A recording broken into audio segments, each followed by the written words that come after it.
اعوذ باللہ من الشیطان الرجیم بسم اللہ الرحمن الرحیم رب اشرح لی صدری ویسر لی امری واحلل عقدۃ من لسانی یفقہوا قولی۔ ایک ہمارے بھائی نے ایک سوال بھیجا ہے مجھے، تو بہت دلچسپ سوال ہے حالت حاضرہ کو لے کر۔ آئیے سب سے پہلے ان کا یہ آڈیو میں سوال سماعت فرما لیں۔ بسم اللہ الرحمن الرحیم۔ میں سلطان پور ڈسٹرکٹ بلڈانہ سے مخاطب ہوں۔ حضرت فاروق رضوی صاحب قبلہ کی بارگاہ میں عرض ہے، مکہ مکرمہ اور مدینہ منورہ میں وبا داخل نہیں ہو سکتی، ایسے میں نے حدیث پاک سنی تھی علماء اکرام سے۔ تو پھر کورونا کے بارے میں جو بتایا جا رہا ہے کہ کورونا وہاں پہ داخل ہو گئی، تو آپ ہماری رہنمائی فرمائیے، جزاک اللہ خیرہ۔ محترم عزیز، آپ نے جو سوال پوچھا ہے اس کے جواب میں عرض کرنے سے پہلے تھوڑی سی ایک بات بتا دوں کہ جو آپ نے سوال پوچھا ہے اس وقت کرونا وائرس کے تعلق سے، بہت دلچسپ سوال ہے آپ کا، لیکن میں یہ پہلے واضح کر دوں کہ اس متعلق ابھی مجھے کوئی تحقیق نہیں ہے کہ فی الوقت جو کرونا وائرس پوری دنیا میں ہے، اور رپورٹ کے مطابق 190 ملکوں سے کچھ زائد ہی، ویسے 195 ملک جو ہے ممالک دنیا میں بتائے جاتے ہیں، تو 190 تو ملکوں کے بارے میں کنفرم ہے کہ یہاں کرونا وائرس جو ہے پھیل چکا ہے، اور بہت سارے ممالک جو ہے اس وقت لاک ڈاؤن کیے ہوئے ہیں۔ تو فی الحال مجھے اس بارے میں ابھی کوئی تحقیق نہیں ہے کہ مکہ مکرمہ اور مدینہ منورہ میں جو ہے وہ کرونا وائرس کے کس قدر مریض ہے، اور اس وقت مکہ معظمہ میں اور مدینہ منورہ میں کرونا وائرس جو ہے وہ داخل ہوا ہے یا نہیں ہوا ہے۔ تو اس بارے میں ابھی میری کوئی تحقیق نہیں ہے، لیکن بہرحال آپ کا سوال یہ ہے کہ حدیث پاک میں یہ آیا ہے کہ کوئی بھی بیماری جو ہے، وبائی بیماری جو ہے وہ مدینے میں داخل نہیں ہو پائیں گی، تو پھر آپ پوچھ رہے ہیں کہ کرونا وائرس کیسے داخل ہو گیا۔ تو آپ کے سوال سے تو شاید یہ سمجھ میں آ رہا ہے مجھے کہ کرونا وائرس کے کچھ نہ کچھ مریض شاید مکہ معظمہ میں بھی پائے گئے ہیں اور کچھ مدینہ منورہ میں بھی پائے گئے ہیں۔ تو جہاں تک آپ کا یہ کہنا ہے کہ حدیث پاک میں مدینے میں وبا داخل نہیں ہو سکتی ہے جو فرمایا گیا ہے، تو پھر کرونا وائرس کیوں کر داخل ہوا ہے؟ یہ آپ کا ایک اعتراض ہے، اور سوال حالات کے حساب سے بہت دلچسپ ہے۔ تو اس کے جواب میں پہلے مختصر ایک جملہ عرض کر دوں کہ اصل میں نبی کریم صلی اللہ تعالی وسلم کی جو حدیث پاک ہے وہ طاعون کے تعلق سے آئی ہے، جس کو پلیگ کہا جاتا ہے انگلش میں،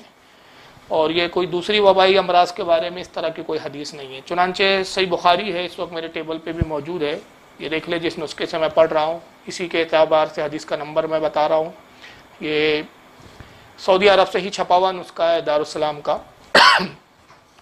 تو بخاری کتاب الفضائل المدینہ، باب لا يدخل الدجال المدینہ، حدیث نمبر 1880۔ اس کے تحت امام بخاری رحمۃ اللہ علیہ حدیث نقل کرتے ہیں کہ عن ابی ہریرہ رضی اللہ تعالیٰ عنہ قال، حضرت ابو ہریرہ رضی اللہ تعالیٰ عنہ سے روایت ہے، وہ کہتے ہیں کہ قال رسول اللہ صلی اللہ علیہ وسلم علی انقاب المدینۃ ملائکہ لا يدخلها الطاعون ولا الدجال۔ ابو ہریرہ کہتے ہیں کہ رسول اللہ صلی اللہ تعالی وسلم نے ارشاد فرمایا کہ مدینے کے راستوں پر فرشتے ہیں، اس میں داخل نہیں ہو سکتے دجال اور طاعون۔ یعنی یہاں دو چیزوں کے بارے میں رسول اللہ نے بڑی صراحت کے ساتھ بڑے واضح الفاظوں میں فرمایا کہ مدینے میں جو ہے اس کی بہت سرحد پر فرشتے اس کے محافظ ہے، اس کی حفاظت کر رہے ہیں، اور دو چیزیں جو ہے مدینے میں بالکل قطعاً داخل نہیں ہو سکتی، ایک ہے دجال اور ایک ہے دوسرا طاعون۔ اور اس حدیث کو امام بخاری کے علاوہ امام مسلم بھی لائے ہیں کتاب الحج، حدیث نمبر 3240 کے تحت۔ امام ترمذی نے بھی اس کو اپنی سنن میں نقل کیا ہے، حدیث نمبر 2242۔ امام مالک نے بھی اس کو الموطا میں لایا ہے، حدیث نمبر 1705۔ اور اسی حدیث کو امام احمد ابن حنبل نے بھی نقل کرتے اپنی المسند میں، حدیث نمبر 7234 کے تحت۔ سنن القبرہ کے اندر امام نسائی نے اس کو نقل کیا، حدیث نمبر 3259 کے تحت۔ امام ابن حبان نے اس کو اپنی صحیح میں لایا ہے، حدیث نمبر 6804 کے تحت۔ اور اس کو امام ابو یعلا نے بھی اپنی المستد میں نقل کیا ہے، حدیث نمبر 3051 کے تحت۔ امام بغوی لائے ہیں شرح السنہ میں اپنی کتاب میں، حدیث نمبر 2021 کے تحت۔ کل 9 حوالے یہاں بخاری سمیت میں نے دیے ہیں۔ تو یہ حدیث سے یہ تو واضح ہو گیا ہے کہ طاعون جو ہے یعنی پلیگ کی بیماری اور دجال یہ مدینے میں داخل نہیں ہو سکتے۔ لیکن اب سوال یہ رہا کہ طاعون کیوں داخل نہیں ہوتا؟ اس کی کیا وجہ ہے؟ اس میں بھی ایک بڑی پیاری حدیث مجھے ملی، میں نے جب تھوڑی سی تلاش کی تو، کہ تعاون کیوں مدینے میں داخل نہیں ہو سکتا. تو اس حدیث کو آپ سنیں گے تو یقیناً عاشقان مصطفیٰ صلی اللہ علیہ وسلم کے دل خوش ہو جائیں گے، اس لیے کہ اس میں رسول اللہ کا اختیار بھی ثابت ہوتا ہے. تو دیکھیے یہ ہے مسند احمد، یہ دارالحیا بیروت کا نسخہ ہے میرے پاس، جس کے حوالے سے میں حدیث نمبر آپ کو بتا رہا ہوں. حدیث نمبر 20,766 ہے، اس کی جلد نمبر 6 صفحہ 81 ہے. حضرت ابو اسیب رضی اللہ تعالیٰ عنہ روایت کرتے ہیں کہ قال رسول اللہ صلی اللہ علیہ وسلم اتانی جبریل بالحمى والطاعون، کہتے ہیں کہ حضور صلی اللہ علیہ وسلم فرماتے ہیں کہ جبریل علیہ السلام میرے پاس بخار اور طاعون کو لے کر آئے، بخار اور طاعون کو لے کر حاضر ہوئے. فامسكت الحمى بالمدینہ، حضور صلی اللہ علیہ وسلم فرماتے ہیں کہ میں نے بخار کو مدینے میں روک لیا.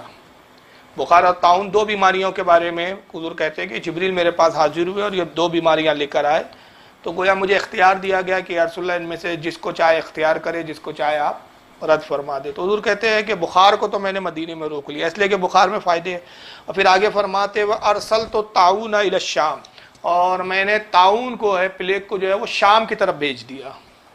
فالطاعون شہادۃ لامتی ورحمہ، کہتے ہیں کہ بس اب میری امت میں سے جو بھی طاعون کے مرض میں انتقال کرتا ہے تو وہ شہید ہے اور رحمت ہے اس کے لیے. یہ وارث علی الکافر، اور طاعون میں مرنے والا اگر کافر ہو تو حضور فرماتے ہیں یہ کافر کے لیے عذاب ہے. تو طاعون ایسی وبا ہے کہ جو اس میں مومن اگر انتقال کرے تو اس کے لیے شہادت کا درجہ ہے، اللہ کی رحمت ہے اس کے لیے، اور اگر کافر مرتا ہے تو اس کے لیے جو ہے یہ عذاب ہے. اس کو ابن سعد نے بھی لایا ہے طبقات کے اندر، طبقات الکبریٰ ان کی حدیث کتاب ہے، جلد نمبر 5 صفحہ 144، رجال نمبر 3736. اس کو امام طبرانی بھی لائے معجم الکبیر، جلد نمبر 22 صفحہ نمبر 274، حدیث نمبر 974. اور اس کو امام ابن حبان نے بھی اپنی کتاب الثقات کے اندر نقل کیا، جلد 5 صفحہ 399. ابن عساکر نے بھی اس کو نقل کیا ہے تاریخ دمشق الکبیر، جلد 1 صفحہ 357 کے تحت. تو یہ دو حدیثوں سے تو یہ بات بالکل واضح ہو گئی کہ طاعون جو ہے وہ مدینے میں داخل نہیں ہو سکتا. حضور نے اس کو شام کی طرف پھیر دیا ہے.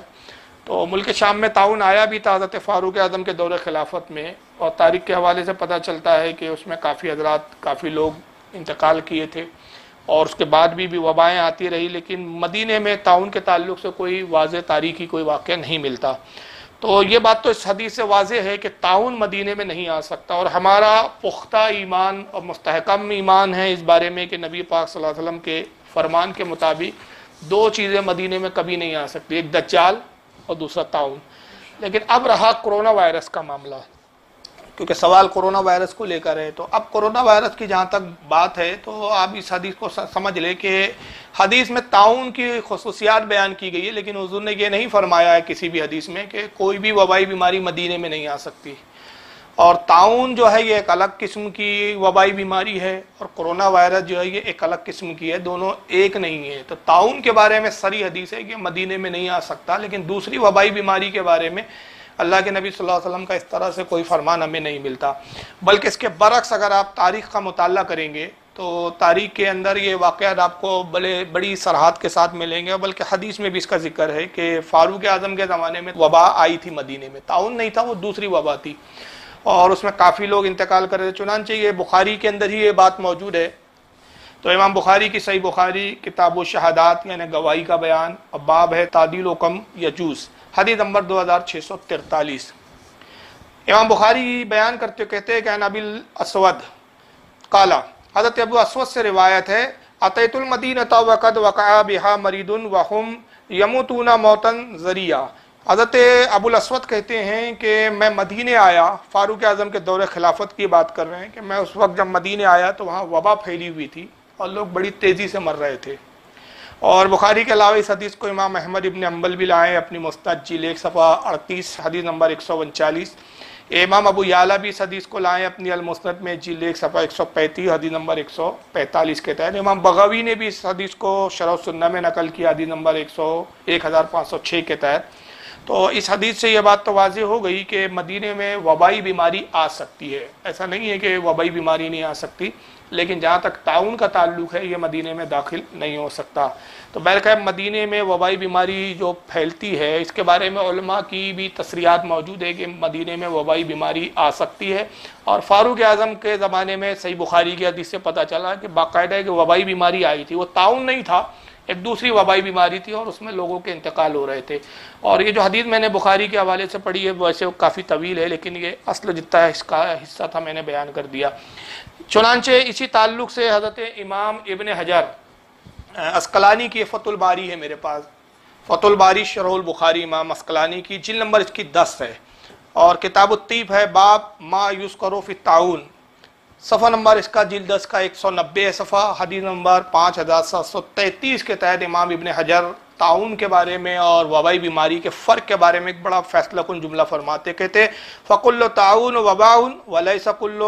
وَبَاءُ طَاعُونًا، کہتے ہیں کہ طاعون وبائی ہے، طاعون اور وبا میں فرق ہوتا ہے، تو فرماتے ہیں کہ طاعون وبا ہے لیکن ہر وبا طاعون نہیں ہے،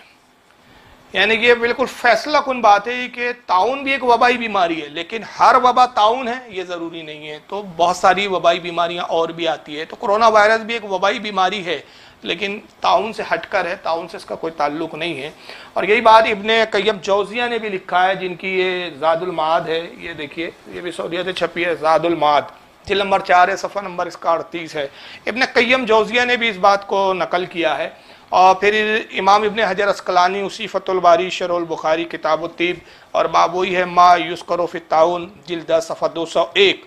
اور وہی حدیث ہے، حدیث نمبر 5733 کے تحت پھر فرماتے ہیں کہ امام شیخ محی الدین نووی رحمۃ اللہ علیہ نے اپنی کتاب الاذکار میں لکھا کہ مدینہ اور مکہ میں کبھی طاعون نہیں آیا،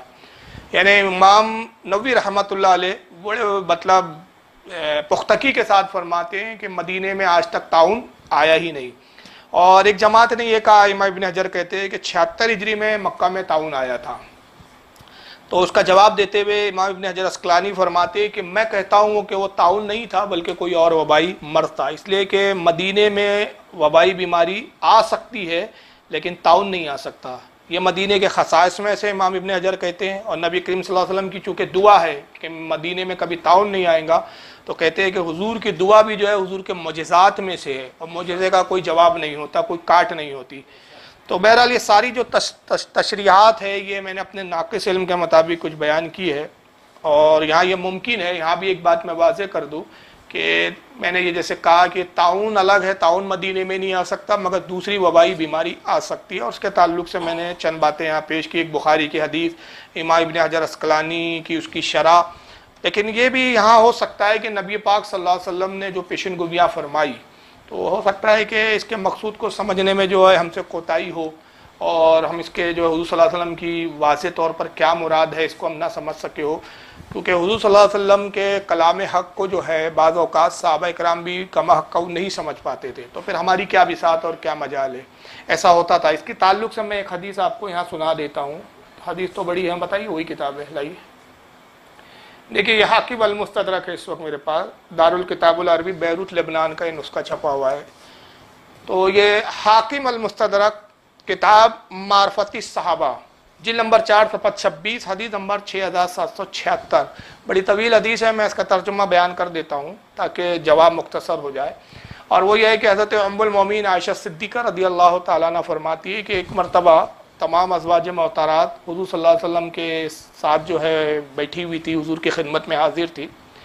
تو یہ حضور صلی اللہ علیہ وسلم کے آخری مرض الموت کا واقعہ ہے، تو نبی کریم صلی اللہ علیہ وسلم نے اپنی ازواج سے فرمایا کہ تم میں سے سب سے پہلے مجھ سے وہ ملاقات کریں گی میرے انتقال کے بعد کہ جس کے ہاتھ بہت زیادہ لمبے ہیں۔ حضور نے فرمایا کہ ازواج میں سے، میری بیویوں میں سے سب سے پہلے مجھ سے وہ ملاقات کریں گی جس کے ہاتھ زیادہ لمبے ہیں۔ تو ام المومنین عائشہ صدیقہ فرماتی ہے کہ ہم دیوار تھی ایک سامنے، اس دیوار پر پھر ہم اپنے اپنے ہاتھوں کی پیمائش کرتے تھے اور دیکھتے رہے کہ ہم میں کس کے زیادہ ہاتھ لمبے، کیونکہ حضور نے کہا کہ تم میں سے وہ مجھ سے ملاقات کریں گی سب سے پہلے، یعنی اس کا انتقال ہوں گا وہ سب سے پہلے میری ازواج میں میرے انتقال کے بعد،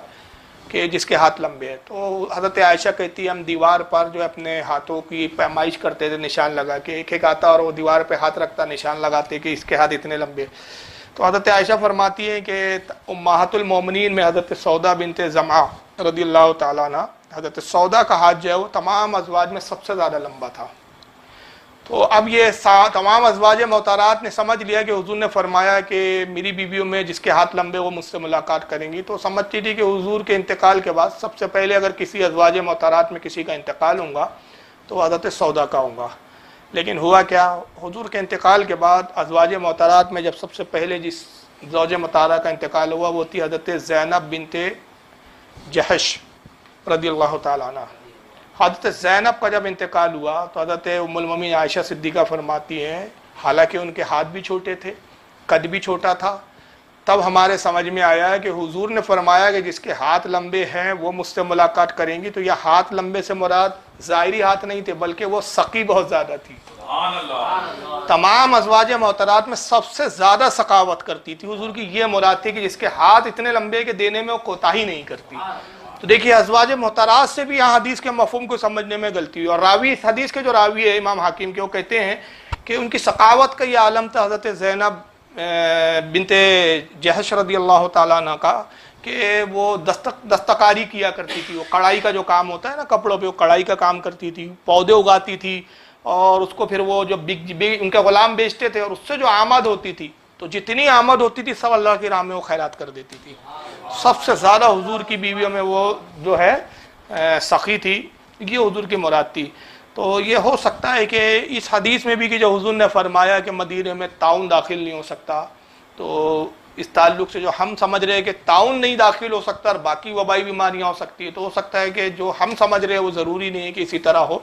لیکن بہرحال جو تشریحات ہے اور جو ائمہ کے اقوال ہے اس سے تو یہی سمجھ میں آتا ہے کہ طاعون مدینے میں داخل نہیں ہوگا، لیکن دوسری وبائی بیماری داخل ہو سکتی ہے۔ اور ایک آخری بات میں عقیدے کی کر دوں، چاہے کسی کو اچھا لگے یا برا لگے، اس وقت مدینے میں ایک وبائی بیماری بہت پہلے سے پھیلی ہوئی ہے، طاعون، کرونا وائرس تو ابھی آیا ہے بھائی، تقریباً 100 سال سے پہلے یہ بہت بڑی خطرناک ایک وبائی بیماری پھیلی ہے، اور وہ کیا ہے؟ وہابیت کی بیماری۔ یہ اتنی بڑی دلدر وبائی بیماری ہے وہابیت کی کہ جو اس کے سے منسلک ہوتا ہے وہ وبا اس تک بھی پہنچ جاتی ہے،